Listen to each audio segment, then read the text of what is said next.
His Majesty, King Hassan II of Morocco, who we met this morning and was my guest at luncheon. He's a firm friend of the United States. His working visit to Washington gives us an opportunity to build on 2 centuries of cordial diplomatic relations between our 2 countries.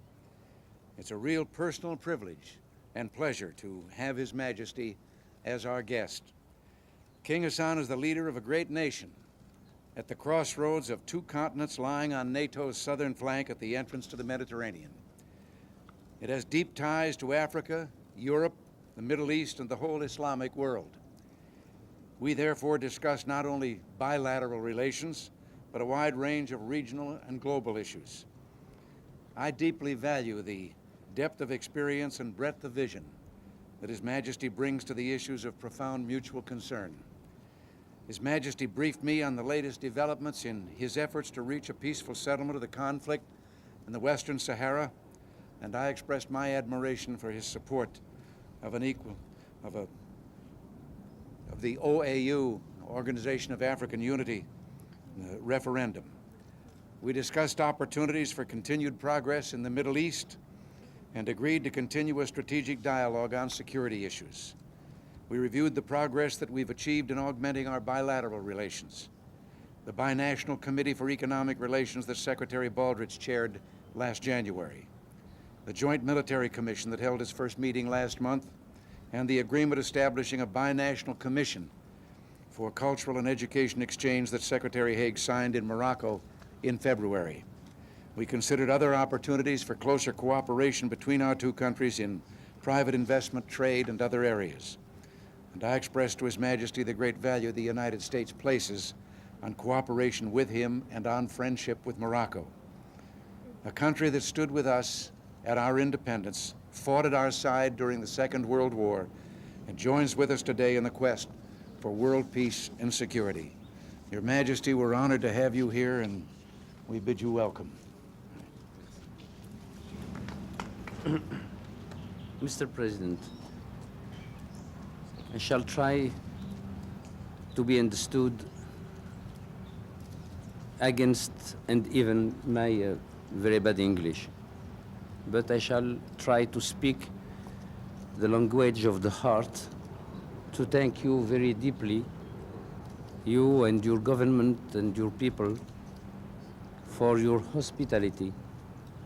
And I can assure you that from yesterday in the afternoon, still now, I really felt that I was between very strong and loyal friends.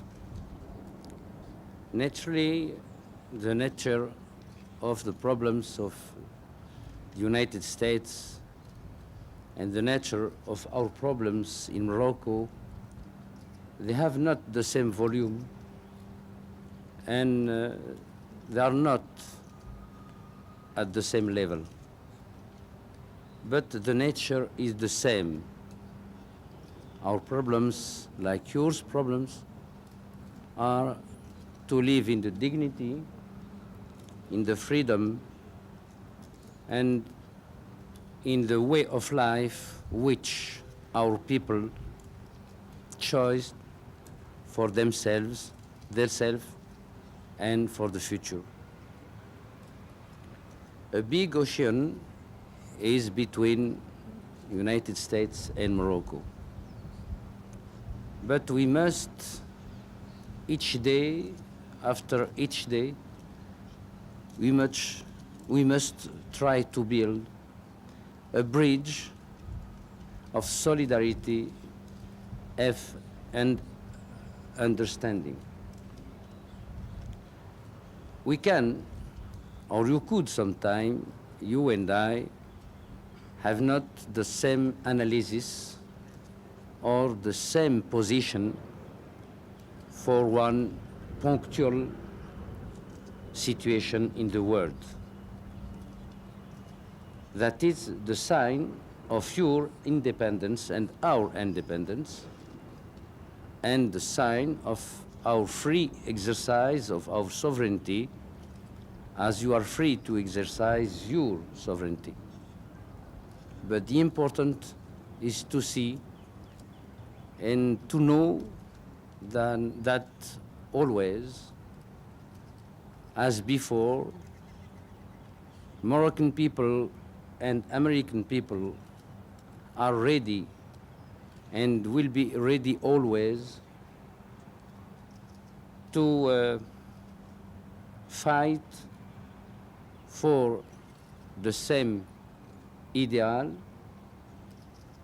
and to mix their blood for the dignity of man and the freedom of the countries.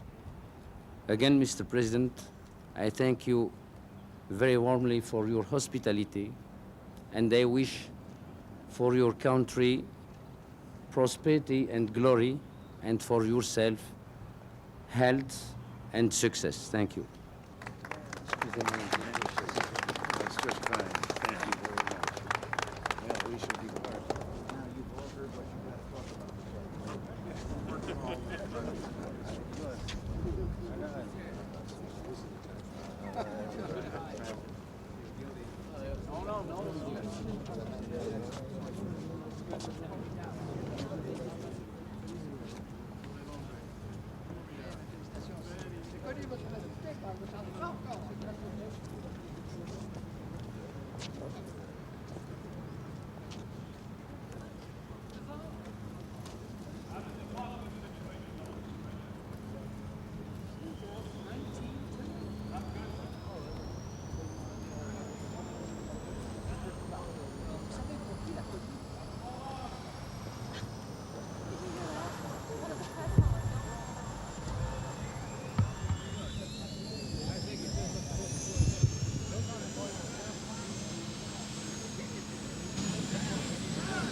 Back the ones that aren't.